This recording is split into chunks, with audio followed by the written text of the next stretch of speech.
dream of virtual reality. Imagine yourself in the middle of the Super Bowl, seeing the game as your favorite athlete. The idea of walking in someone else's shoes. Science fiction has explored this dream for decades. But today, we are living it. The dream has become reality. William Gibson, in his novel Neuromancer, defines virtual reality as a consensual hallucination. So right now people are watching sports on a screen, but VR turns that screen into the world all around them. What you can see in the stadium potentially could be what you see in your living room through a hologram. This is NFL Next. So I've been working in the field of virtual reality since the late 90s, and I've seen more technological change in the last 18 months than I've seen in the past 17 years before that combined. You can talk about fancy displays and resolution, but what's critical for the experience to feel real is your body moves and the scene updates as a function of your body. And when VR is done well, there's no technology. There's no gadgets. It's not about pixels or refresh rate. It's an experience. There's complete mental transportation. You forget that you're even wearing the helmet. You are just mentally transported somewhere else. I do believe fans will be able to put on the head-mounted display and have a highlight reel and get to experience play and feel what it's like to be someone else for a minute. We like to say the brain has not yet evolved to differentiate a compelling virtual reality experience from a physical one.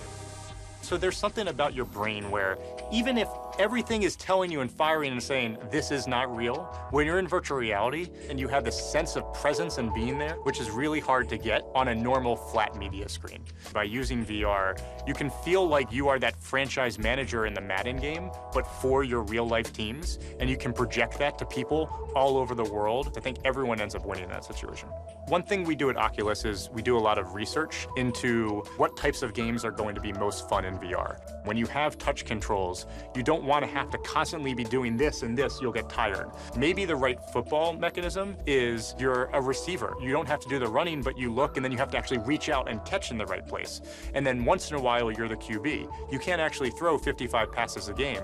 You can find the right mix where it's a lot of fun to give you that sense, realizing that we are not world-class athletes at home. You know, you augment your viewing experience by just getting to live a play.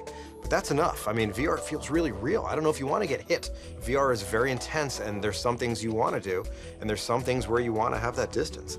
Soon this fantasy will be in households across the globe. Will it change the way people interact? The way people watch football?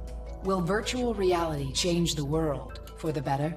One thing I'd love to see in the far future is to really give fans not just the ability to seem as if they were a player on the field, but to get full access to kind of every link in the chain. If you could actually beam that experience to people where you're sitting next to your favorite player, you look to your right and you see them, and you look ahead and the coach is there firing up the team, that's something that is less about the money of going to the game, but about creating that emotional connection in a deeper way that you can't normally get from watching that thing on a TV. The seat at the 50-yard line in the first or second row, that might go for around $1,000 a ticket.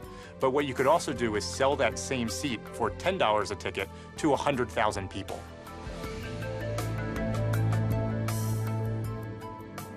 Being able to watch a game from virtual reality while sitting in your living room, I think the more isolated the fan is, the less enjoyable it is. You want to be able to socialize and look at your buddy and say, did you see that? Like, that's amazing. You want to be able to get up, move around.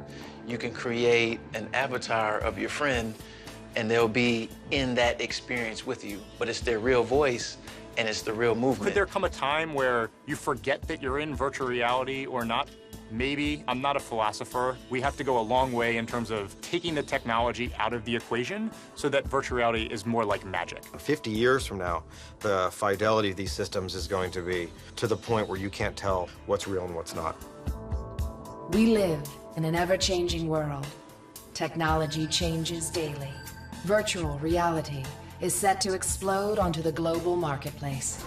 Where do you think it will go?